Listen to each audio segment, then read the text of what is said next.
So today, we're going to be talking about the 10 wielders of One for All from My Hero Academia. So, let's get started. So before we talk about the 10 wielders, let's talk about One for All itself, where it came from and how it got started and how it's not like other quirks. So, long ago, back when quirks were just popping up, the one known as All for One had a quirk that allowed him to steal other people's quirks and transfer them to others or keep them for himself. He forced the quirk onto his seemingly quirkless younger brother, Yoichi. This quirk would allow him to stockpile power within his power. However, Yoichi did have a quirk, a power that he could just transfer to someone else. That's all it was. And when these two quirks merged, it created One for All, and Yoichi officially became the first wielder of the quirk. One for All is a crystallization of power that gets more and more powerful each time it gets passed on. If the person already had a quirk, it enhances the original quirk significantly, but lessens the person's lifespan. All for One wants One for All and has killed most of the users to try and obtain it. So, the first wielder was Yoichi Shigaraki. I just told you guys his backstory. Due to his sense of justice, he tried to stop his older brother, but failed due to his physically weak body, unable to use the quirk effectively. So he passed it on to his successor, a friend who had saved him from his jail cell that All for One had put him in. And he passed it on in the hope that one day the quirk would be strong enough to stop his brother. He was later killed by his brother, All for One. The second user was Gearshift. His real name is unknown, but his superhero name was Gearshift, and he was the leader of a resistance group to try and take down All for One, and had saved Yuchi from his cell. Like I said, his nickname was appropriate for his quirk, as it allowed him to change the speed at which objects moved through space without following any laws of physics, like inertia. This could only be used on small objects like bullets, and he wore these gauntlets that could fire bullets, and he had developed the skill to use his quirk with precision and cunning. He too was killed by All for One when he and his group tried to take him down, but not before he was able to pass it on to his successor.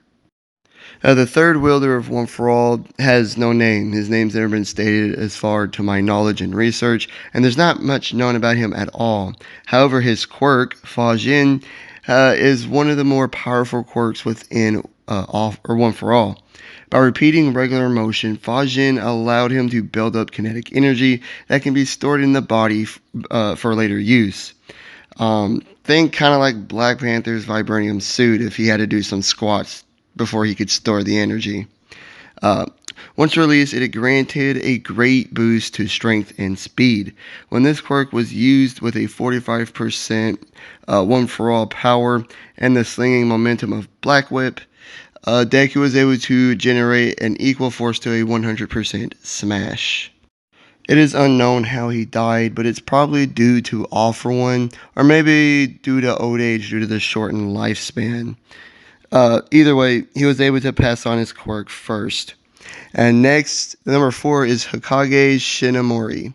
His quirk was Danger Sense. It was basically like Spider-Man's Spider Sense.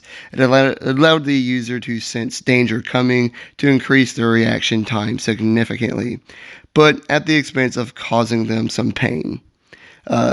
He knew he could never beat All for One with his quirk. So he spent the last 18 years of his life living in the forest, cultivating One for All as much as he could, so his successors would have a better chance at defeating All for One. He died of old age at the age of 40. This quirk allowed Deku to dodge a shot from out of nowhere from Lady Magant. But the fifth user was a guy named Daggero Banjo. I might have mispronounced that, my bad. Hero name Lariat, and he was described to be rather funky. His quirk was Black Whip. From his hands, he could project this dark energy whip for several purposes: throwing objects, catching people and/or objects, transportation, etc., etc. Kind of like Spider-Man's webs, right?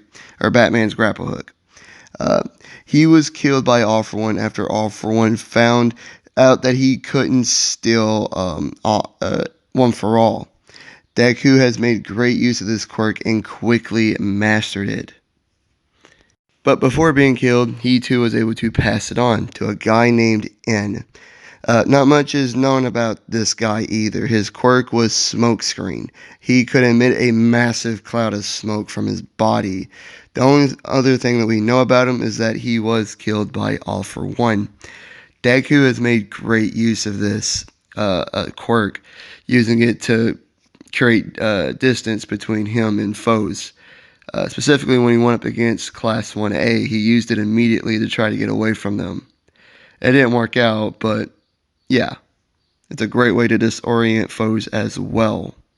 But before he died, he was able to pass it on to the 7th wielder, Nana Shimura. She was All Might's master and was regarded as a great hero by him and Gran Torino. Her quirk was float. She could levitate herself and basically fly. In order to focus on stopping All For One and keep her family safe, she abandoned her family. And if you've seen the show or read the manga, you know this has dire consequences later on. I'm looking at you, Tomura Shigaraki. But when she went up to face All For One, she was eventually killed. But not before passing this quirk on to the greatest hero that ever lived, Toshinori Yogi, aka All Might. Despite being born quirkless, Nana passed One For All to him due to his willingness to stop evil with a smile and bring peace to the world. And due to being quirkless, he got to live a long life. He served as the #1 hero and as the symbol of peace for decades, getting his own Golden Age, Silver Age, and Bronze Age. Even the #2 hero at the time, Endeavor, said the harder he worked, the wider the gap got in between them. He was definitely the most successful user of One For All, stopping all organized crime decades ago, defeating countless villains, including the first Nomu, and defeated All For One not once, but twice. He eventually passed it on to Izuku Midoriya for the same reasons it was passed on to him. He was literally the epiphany of being a hero, and that's why he passed it on to Izuku Midoriya. His charisma and power made him an easy choice for #1 for decades. No other hero was even close to him.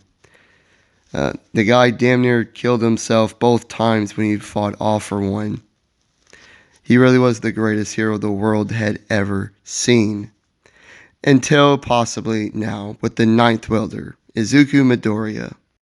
Just like All Might, Deku was born quirkless in a world where that's almost an impossibility, with dreams and instincts of being a pro hero. All Might passed it on to him because he was the essence of being a hero, moving before his brain could process the situation to save a friend, even if that friend was just a bully. And being the 9th wielder means he holds the singularity point of One For All.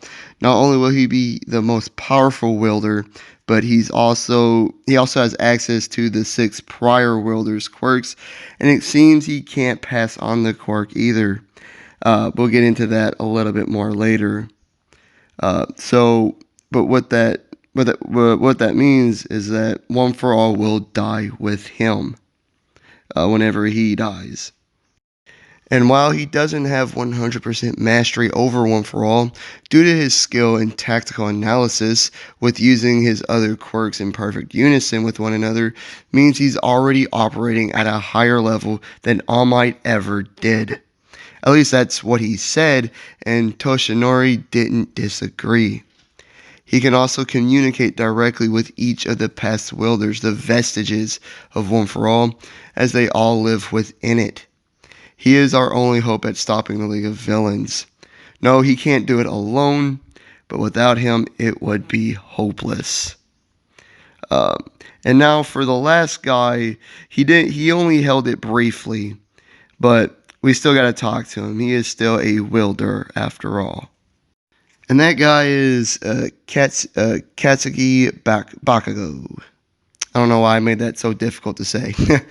Hero name Dynamite. Bakugo briefly wielded One for All. His quirk is explosions. He can project explosions from his hands, even stadium-sized explosions. His skill in combat precision is arguably the best out of Class 1A, only really being matched by Deku. During the second movie, Class 1A were failing to stop 9, a villain with 9 strong quirks. Deku realized that him going all out and Bakugo explosions weren't enough to stop 9 in their final stand. Desperate to defeat him, Deku, knowing that his dream of being a pro would go up in smoke, willingly passed One for All to Bakugo. So this way, 2 wielders of One for All at 100% was going to be the only way to stop 9. One for All increased Bakugo explosive power tenfold, and they were able to eventually defeat 9. However, because Deku is the singularity point of One for All, this passing of the quirk was only temporary. And not only that, he has no memory of wielding the quirk. So, those are the 10 wielders of One for All, the most powerful and unique quirk to ever exist. Like and subscribe if you did enjoy. Leave a comment of what you thought and hit the notification bell to be notified of all my future videos and all the great stuff. I truly do appreciate it, and I hope you guys have a great day. Peace.